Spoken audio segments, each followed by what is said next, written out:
제가 5년 전에 여기 앞에서 저희 가족 함께 4명의 가족이 함께 인사를 드리고 미국으로 이렇게 가게 되었습니다. 그래서 5년 만에 다시 이렇게 만나게 돼서 너무 반갑고요. 이렇게 살아있다라는 게 얼마나 감사한지 모르겠어요. 특별히 오늘 제1 권사회로 헌신 예배로 하나님께 예배를 드리고 있는데, 사실은 제가 이 한국에 나온 이유가 있어요. 그 이유랑 오늘 권사회랑 제1 권사회랑 너무 잘 맞는 것 같아요. 사실 5년 동안 이렇게 한국에 좀 오고 싶은 그런 마음들이 많이 있었는데 움직이지 못하는 상황들이 있었어요. 그래서 사실은 이제 홀로 계신 어머니가, 강원도에서 홀로 계신 어머니가 계시는데 참 생각이 참 많이 났었어요. 특별히 작년 10월 달부터 기도하는 가운데 자꾸 마음을 주셨어요. 나가라고, 한번 만나보라고 그런 마음을 주셨어요. 근데 나오지 못하는 상황이 있었습니다. 그래서 큰 결심을 하고 이번에 이제 나오게 됐습니다. 제가 한국에 나온 큰 목적은 단 하나, 어머님을 뵙고자 하는 그런 마음이 있었는데 사실은 어머니가 살고 있는 곳이 바로 이곳입니다. 제가 여기서 원미도교회 사역을 할 때 많은 이야기를 하지 못했던 것 같은데, 저 곳이 강원도 고성에 있는 화진포라는 해수욕장입니다. 저기 중간에 보면 저희 집이 있어요. 지금 잘 안 보이죠? 근데 집이 있습니다. 다음 사진을 보여주면 저 정확하게 나와 있습니다. 예, 바로 제가 빨간 동그라미 친 데가 저희 집이고요. 저희가 바로 백사장이고, 저기 파란 기아집이 있는 곳이 저희 집인데 20년 전이나 지금이나 똑같아요. 그래서 마음이 너무 좀 아파요. 어쨌든 간에 어머니랑 같이 2주 정도 저곳에서 보냈습니다. 근데 사실은 저희가 여름이 되면 1년에 한 번 큰 건 아닌데 수입을 할 수 있는 게 뭐냐면 바로 이거예요. 요 작업을 합니다. 이것도 제가 바로 앞에 찍었던 것이고, 다음 보여주시면 이것도 저희 집 앞에 바로 저기 이겁니다. 혹시 아세요 이거? 예, 맞습니다. 사실은 1년에 딱 한 번 5월달 아니면 늦으면 6월달에 저 성게를 잠수를 해서 채취를 해서 이제 손질을 해서 일본으로 이제 판매를 합니다. 그런데 제가 7월 29일 날 내려갔거든요. 내려갔는데 7월 29일에 갔는데 성게를 하고 있더라고요. 저기 왼쪽에 저희 어머니가 87세인데도 불구하고 저렇게 두 무릎이 다 수술을 하셨음에도 불구하고 저렇게 이제 성게를 이렇게 까고 그런 모습을 제가 보면서 너무 안타까웠어요. 저기 허리를 굽혀서 계속 저렇게 하는데 지금은 수요가 많지를 않아서 너무 귀해요. 성게알을 제가 한번 보여드릴게요. 성게알, 예, 요게 성게알입니다. 예, 저게 아까 시커먼 게 저게 알이 되고요. 성게도 이제 많이 나지 않아가지고 큰 수입원이 되었었는데, 저 성게를 이제 하다 보면 여기 손이 성게 물러들어서 가시가 있으면 독이 있어서 찔리면 아프기도 하고, 그래서 손을 또 봤는데, 제가 어머니 손을 봤는데 어김없이 또 성게를 87세가 됐음에도 불구하고 또 까고 그 모습을 보면서 좀 마음이 좀 무거웠어요. 사실은 제가 내려갔던 이유는 이제 한국에 나왔던 이유도 어머니가 이제 치매 증상을 이제 받으셔서 증상도 한번 볼 겸 한번 이렇게 내려갔었는데, 한 2주 동안 있으면서 좀 심각하다는 모습을 제가 봤어요. 그러면 제가 막내거든요. 사실은 제가 어머니 옆에 있어야 되는데, 저는 이제 선교지를 이렇게 다니다 보니까 많이 효도를 못했어요. 그것이 제 마음 한구석에 너무 자리가 잡고 있다 보니까 좀 슬프기도 하고, 그래서 큰 마음 먹고 나와서 어머니 실제로 보니까 더 그런 마음이 있었어요. 그러면 제가 모든 것을 다 내려놓고 어머니 옆에 곁에 있어야 되는 게 맞는 것 같다라는 생각이 들더라고요. 어머니를 보는 순간에. 그런데 제가 한번 또 기도를 해봤어요. 그러면 제가 옆에서 어머니 수발을 든다고 해서 어머니 그 치매가 나아질까? 라는 생각이 또 들더라고요. 그래서 제가 그러면 순리대로 가야 되겠구나 라는 생각이 들었어요. 뭐 시골에는 저희 큰형님이 계시긴 하지만 그래서 좀 마음이 좀 놓이기도 합니다. 그래서 오늘 함께 예배드리는 이 제1 우리 권사님들을 제가 보면서 너무나도 좀 어머니를 보는 것 같아서 너무 마음이 좀 흐뭇하기도 하고 또 이 귀한 자리에 제가 또 말씀을 전하게 되어서 너무 감사합니다. 먼저 제가 5년 전에 이 자리에서 인사를 드리고 미국이라는 나라를 땅에 가서 하나님께서 어떻게 5년 동안 은혜를 주셨는지를 잠깐 나누기를 원합니다. 먼저 하나님은 누가 뭐라고 해도, 정말 누가 뭐라고 해도 분명히 살아계십니다. 아무리 내가 부정한다 할지라도 분명히 하나님은 살아계십니다. 지금도 이 시간에 함께 하시고 계신다는 사실을 여러분 믿으시기 바랍니다. 제가 19년도 9월에 미국 버지니아 비치라는 동부 쪽에 있는 워싱턴 DC랑 좀 가까운 곳에 제가 도착을 해서 2년간 일도 하고요, 열심히 사역을 감당을 했습니다. 미국이란 나라가 알겠지만 쉬운 나라가 아닙니다. 그래서 더욱더 간절한 마음으로 제가 어떻게 해서 이 미국까지 왔는데 하나님의 은혜가 아니면 올 수 없었던 자리임에도 불구하고, 그래서 열심히 감사하는 마음으로 사역을 했는데, 가자마자 뭐가 터졌죠? 19년도 2000년도에 코로나가 터진 거예요. 그래서 우리 아이들이 2년 동안 감옥살이를 했습니다. 여기도 마찬가지겠지만 미국은 더 합니다. 나갈 수가 없었어요. 그래서 하나님께서 코로나를 통해서 다 스톱을 되는 그런 상황이었고, 그리고 3년 동안 저에게 있어서 하나님과 영적으로 아주 깊은 관계를 가지는 시간이 되었어요. 그 2년이라는 시간이 우리 아이들에게는 학교를 못 가서 언어적인 부분이 많이 소홀했지만 저에게 있어서는 참 귀한 시간이었어요. 예배당은 아무도 나오진 않았지만 나와서 함께 말씀 전하고 찬양하고 기도하고, 저희 아이들도 다 같이 나와서 이제 드럼으로 섬기기도 하고 PPT로 섬기기도 했지만, 그런 시간을 보내면서 하나님의 은혜가 엄청난 임재하심이 있었어요. 2년이 지나고 미국에 가면 무조건 2년 동안은 있어야 돼요. 외국인이 들어가면. 그래서 세금 보고를 해야 돼요. 그 사람이 여기 살고 있구나라는 것을 증명을 해야 됩니다. 그리고 나서 영주권을 신청하게 되어 있습니다. 근데 저는 정말로 감사하게도 들어간 지 2년 9개월 만에 영주권이 나왔어요. 이거는 하나님의 기적 외에는 설명할 방법이 없어요. 그리고 제가 여기서 한국에서 종교 비자를 받고 들어갔다는 그 자체도 저는 그게 기적인지도 몰랐어요. 의뢰에 그런 줄만 알고 미국에 도착했는데 목사님들을 만나면서 어떻게 들어왔냐고. 그래서 한국에서 종교 비자를 받고 들어왔다 그랬더니 그런 법이 없다라는 거예요. 근데 저는 내 식구가 비자를 받고 들어갔습니다. 그래서 그 2년 9개월 만에 영주권이 해결이 되고 주님과 먼저 그 전에 하나님과의 그 회복하심이 있어서 그런 임재 가운데 있다 보니까 모든 문제들이 하나씩 먼저 해결되는 그런 모습을 체험을 했습니다. 제가 사진을 보면서 잠깐 나누기를 원합니다. 첫 번째 사진은 제가 버지니아 비치 동부에 있는 그 한마음교회라는 곳에서 부목사로 찬양과 유수와 우리 중고등부와 또 청년부를 맡아서 사역을 감당했습니다. 한 60여 분의 분께서 1부, 2부 예배로 나눠서 열심히 섬겼습니다. 그리고 두 번째 사진을 보면 특별히 제가 청년부를 아주 심혈을 기울여서 사역을 했습니다. 유스 아이들, 중고등부는요, 벌써 2세대, 3세대에서 영어권이 많이 있어서 제가 영어를 못하거든요. 그래서 자라가는데 소통의 문제가 있었어요. 그래서 청년들에게 전심을 쏟기 시작을 했습니다. 무엇을 했냐면 무조건 먹였어요. 어디서요? 집에 데리고 와서 먹였어요.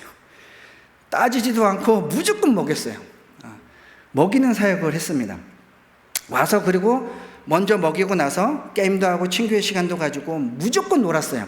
여기 놀았다는 표현이 좀 그러지만 그냥 편안하게 부담 없이 그냥 함께 교제의 시간들을 가졌다라는 거예요. 이 청년들은, 미국에 있는 청년들은요, 지식으로는 너무나도 잘 알아요. 하나님에 대해서. 근데 이 머리는 아는데 여기까지, 가슴까지 오기가 너무 시간이 걸리는 거예요. 그랬더니 어쨌든 저쨌든 간에 먹여야 된다는 생각이 드는 거예요. 그 조그만 교회에서 저렇게 많은 청년들이 있다라는 거는 기적입니다. 그래서 먹였더니 오더라고요. 왜 먹인지 아십니까? 시골이다 보니까 한국 식당이 두세 곳밖에 없어요. 그리고 한국 마트도 많아봤자 두 곳. 워싱턴 DC를 가야지만 큰 한국 마트가 있어서 시장을 보러 한 달에 한 번이나 아니면 두 달에 한 번씩 거기를 갈만 했었어요. 파는 것들이 많지 않았어요. 그러니까 이 청년들이 어떤 청년들이었냐면, 저희 버지니아 비치에는 노폭이라는 곳이 있어요. 거기에 해군 기지가 있어요. 그래서 항공모함이 4대나 있고, 한국의 해군사관학교가 4학년 때 졸업할 때쯤 거기 순행을 합니다. 세계를. 그때 이제 노폭에 와서 정착을 하는데, 그래서 해군인 친구들이 많이 군인들이 와요. 그래서 이제 혼자서 자취하는 친구들이 많았기 때문에 저희가 이제 무조건 보였습니다. 그리고 다음 사진에 보면, 그러다 보니까 저희 아이들은 2주에 한 번씩 주일 저녁이면 저희 아이들이 이제 2명이 있는데 무엇을 해야 되는지 너무나도 잘 알아요. 그래서 자기의 임무를 맡아서 세팅하고 청소하고 이런 것들을 불평하지 아니하고 섬기는 모습을 보면서 참 대견스럽다라는 생각이 듭니다. 그래서 지금도 설거지를 너무 잘해요. 제가 봐도 잘해요. 시키지 않아도 잘해요. 청소도 너무 잘해요. 시키지 않아도 합니다. 어떻게 식탁을 세팅하는 거 미국은 아시죠? 다 이게 뭐죠 이거? 식탁보가 딱 있어야 되고 거기에 이제 래프킨이 있어야 되고 젓가락, 숟가락, 뭐 포크 뭐 이런 것이 다 이렇게 정렬되어 있어야 되고 컵이 정렬되고 있어야 되고 이런 것들을 해야 됩니다. 그러면 과연 음식을 뭐 해서 먹였을까요? 다음 사진을 보면 나와 있습니다. 없나요? 사진에?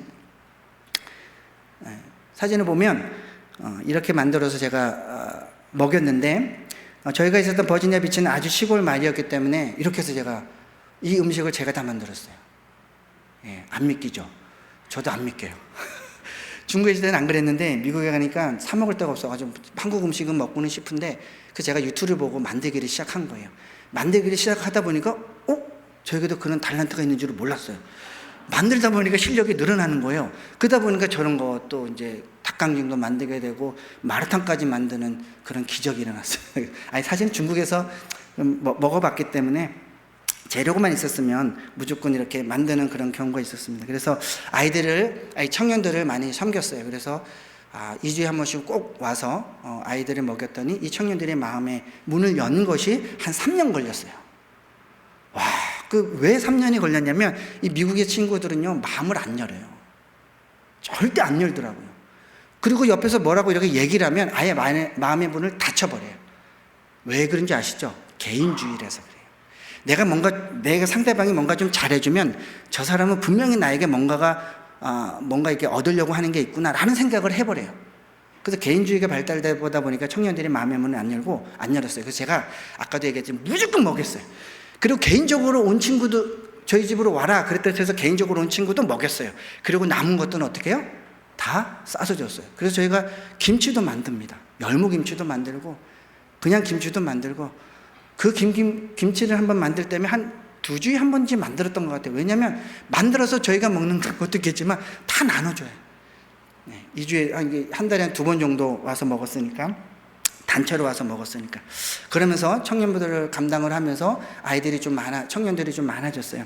근데 이 친구들이 군인 친구들이 많았거든요. 군인이다 보니까 왔다가 2년 있다가 3년 있다가 또 가는 친구들도 있고 막 그러긴 한데 어쨌든 간에 먹이는 그런 사역을 했습니다. 그리고 이제 제가 한마음교회를 떠날 때 그 사진을 보면 한마음교회를 떠날 때 너무나도 하나님의 인도하심을 경험을 했습니다. 정말 주님은 눈에 보이는 것을 선택하는 우리들의 모습, 우리 눈에 보이는 것들을 많이 선택을 하지 않습니까?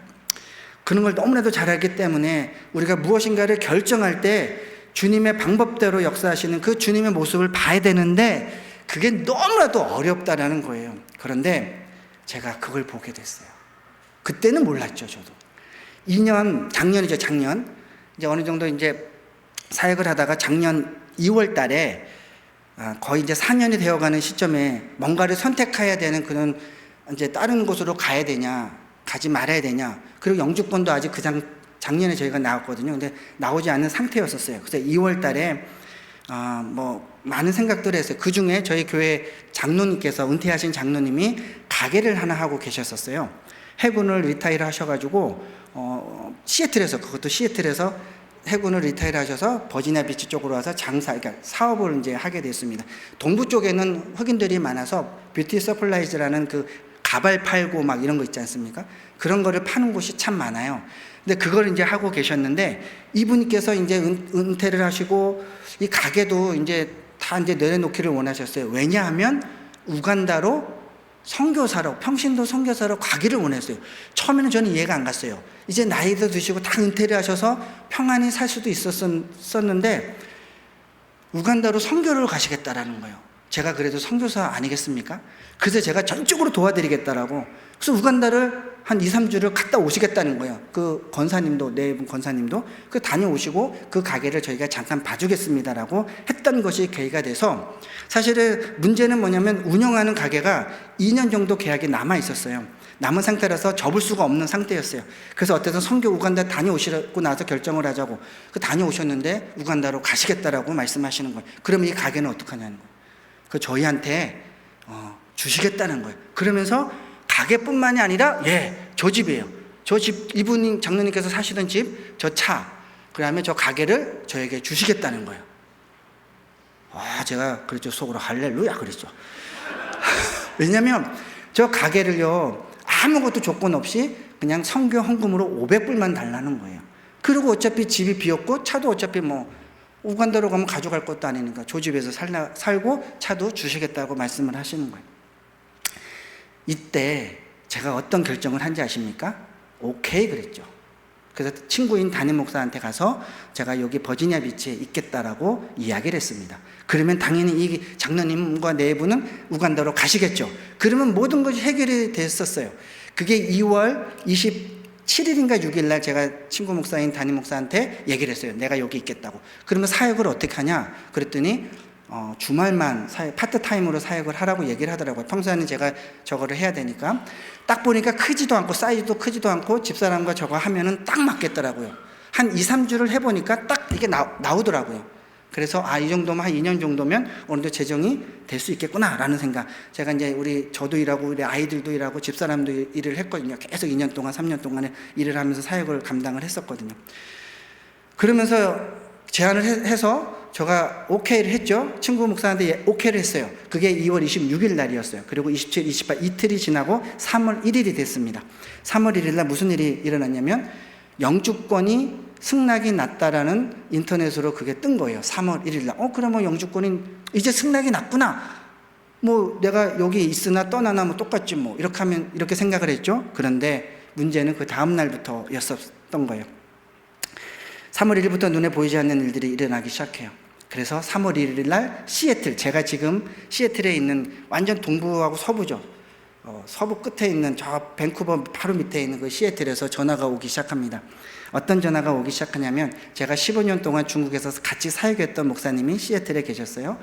똑같이 추방을 같이 하루 차이로 당했고요. 그런 그분께서 저에게 연락을 오기 시작을 했어요. 무슨 연락을 왔냐면 교회가 생겼다. 그 다음 날에는 학교가 생겼다.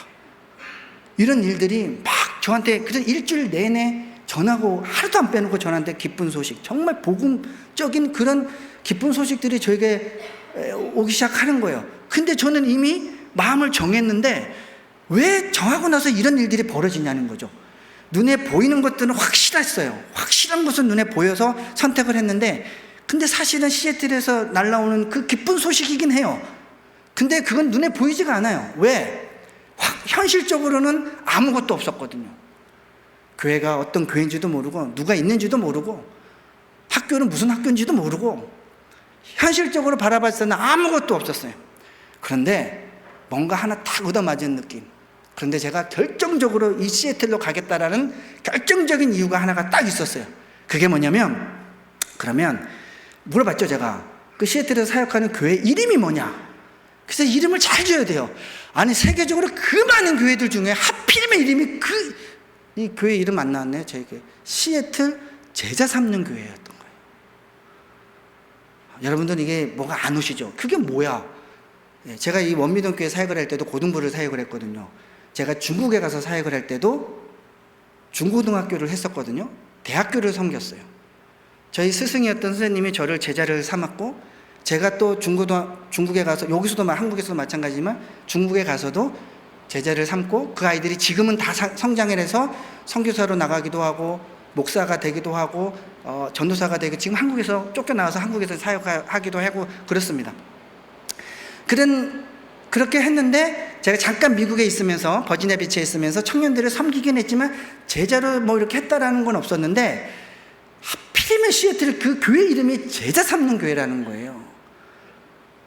그 제자 삼는 교회를 듣는 그 순간에 먼저 제가 버지니아 비치에서 있겠다라는 그 마음은 온데간데 없고 가야 되겠다라는 마음이 생기기 시작한 거예요. 그러면서 하나님께서 평안을 주시더라고요. 그러면서 3월 달에 기도해보고 결정을 해서 시애틀 가겠다라고 친구 목사한테 얘기하고 4월 달, 5월 달, 6월 달까지 3개월 동안 거기서 사역을 하면서 단 한 번도, 정말 단 한 번도 가지 말자 그런 생각을 해본 적이 없고 열심을 다했어요. 난리 났죠. 주변에 그 한마음교회 성도님들은 왜 가냐, 거기가 뭐가 있다고 가냐 막 물어봐요. 저도 모르죠. 뭐 사례비도 얼마 그런 거 없었어요. 왜 없는지를 가보면 압니다. 그래서 그 이름으로 인해서 시애틀로 가게 됐어요. 그 이름 때문에 간 거예요. 제자 삼는 교회를 하나님께서 죄송합니다. 이제 50이 넘어서 정말 우리 둘째 같이 이런 19, 20살짜리 그 대학생들하고 제가 맞겠습니까? MZ세대랑 저랑 맞겠습니까? 그런데 왜 하나님 내가 그쪽으로 가서 다시 또 이 아이들을 위해서 이렇게 해야 됩니까? 라는 생각이 들어야 되는데, 그래, 마지막까지 그냥 가보자. 다음 세대를 위해서 한번 가보자. 그런 마음이 주셨어요. 그래서 집이 어떻고 뭐가 어떻고 이런 거 하나도 생각하지 않으니까 무작정 가게 됐습니다. 그래서 간 곳이 바로 이 사진이 첫 예배를 제가 8월 9일 날 도착을 해서 첫 예배를 드렸어요. 저희가 이제 예배당이긴 한데 채플실이에요. 대학교 워싱턴 주립대학 바로 교문 옆에 있는 그냥 채플실이에요. 그냥 누구나 와서 이렇게 좀 사용할 수 있는 공간 했어요. 그래서 저렇게 예배를 드렸고, 또 이제 다음 사진을 보여주시면, 그 전에 하나 사진이 없지 않나요? 그 목사님들하고 같이 찍은 거?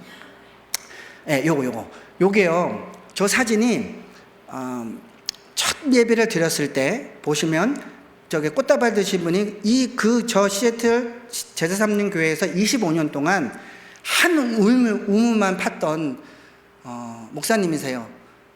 이제 은퇴하셔요. 은퇴를 이제 저희가 가서 이제 했기 때문에 저 가정이랑 중국에서 같이 사역했던 목사님이랑 저랑 해서 목회자가 3명이고 성도는 딱 갔더니 목사님 딸 빼고 4명이 있었어요.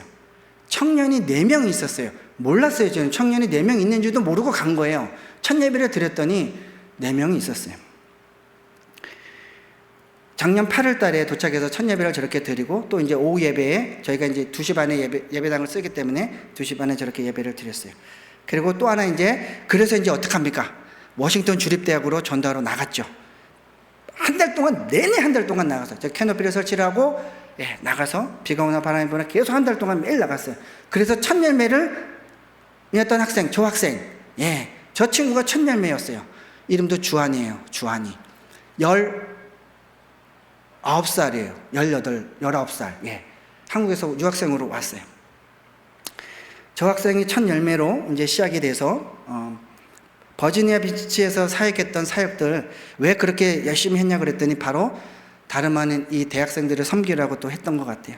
그래서 캔버스 모임에 또 어떡합니까? 먹이는 사역을 했죠. 그 다음 사진을 보면 또 집으로 초대해서 또 먹였어요.